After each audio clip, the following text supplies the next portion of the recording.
Good morning, Sequim. My name is Jane Pryne, and you are on the Rise and Pryne podcast. And today we have a special guest, a brand new guest to the district.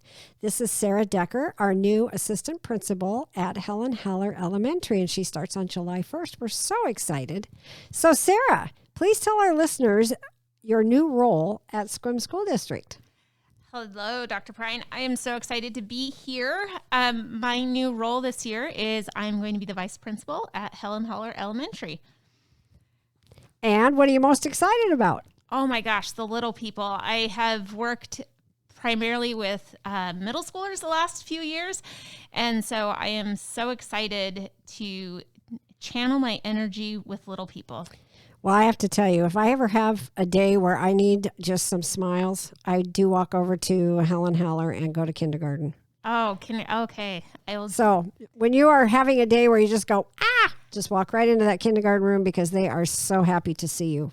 I can't wait for it. So moving right along, we're going to start with kind of a fun icebreaker. And since summer is in full swing, we just had our summer solstice. What was the best summer vacation you took with your family growing up?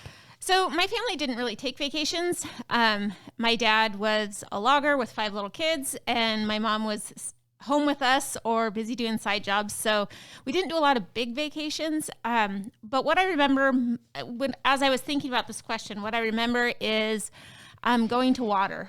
And my mom would make a loaf of bread into peanut butter and jam sandwiches. She'd grab a bag of apples, get a gallon of water, a gallon of Kool-Aid, and we would just go find water, whether it was the river or the ocean. And my mom would just lay on a blanket, and us kids would just explore all day. And so that really, when I think about summer vacations, I think about just those days of being near water and just exploring and having fun.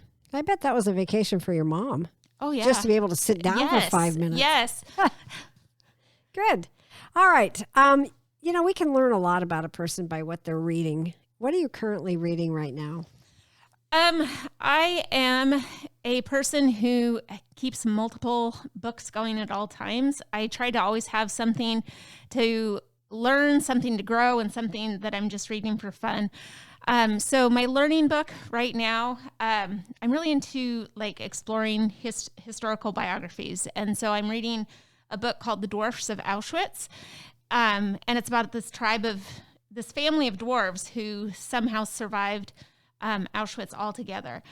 It's tragically harrowing and amazing. For fun book, I'm reading a psychological thriller called Silent Patient. I do love a good psychological thriller. And then for growth book, I am currently listening to a book called What Great Principals Do Differently. So I'm hoping to set myself up for success by reading that. Well, good. Well, all 3 of those books sound like different genres, but sound pretty interesting. Thank you. Well, good. They are.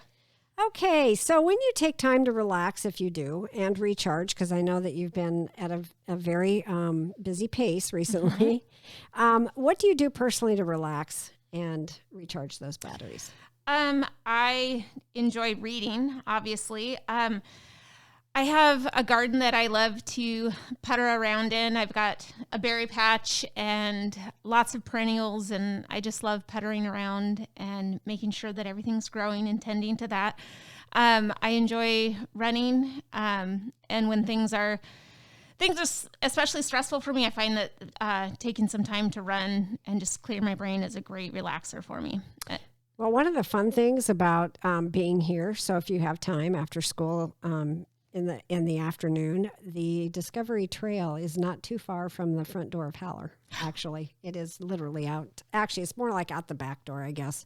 Oh, that's awesome. But it's right there, yes. That's so wonderful. I realized that when I was at the middle school early on, I thought, oh my gosh, that's the trail. So, because I also run. Okay. And so I haven't done that after work. I do it before work or on weekends, but the trail is right there. So, that's and on awesome. Another note, how do you have acres of plants, or do you have a greenhouse? Or? No. We live on an acre, and I've probably got 25 gardens of varying sizes on it. So So when you are, and I will just tell the listeners, you're driving from Forks. Yes, ma'am. So who tends to the garden when you're not home? I run a very neglectful garden. My garden thrives on neglect. So I love puttering around in it, but everything in my garden is fully capable of taking care of itself or it doesn't survive. I am a very free range parent to my garden. Well, that is good to know, because I was a little worried about how that was going to happen with you commuting to Forks on the days that you do. Anyway, it's been a pleasure meeting you, and we are looking forward to having you in the district in the near future. And I just want to say happy Friday to all of you in Sequim, and have a great weekend. Thank you, Dr. Pryne. I'm excited to be here. And yes, have a great weekend. Thank you for joining us today, and have a fantastic Friday, Sequim.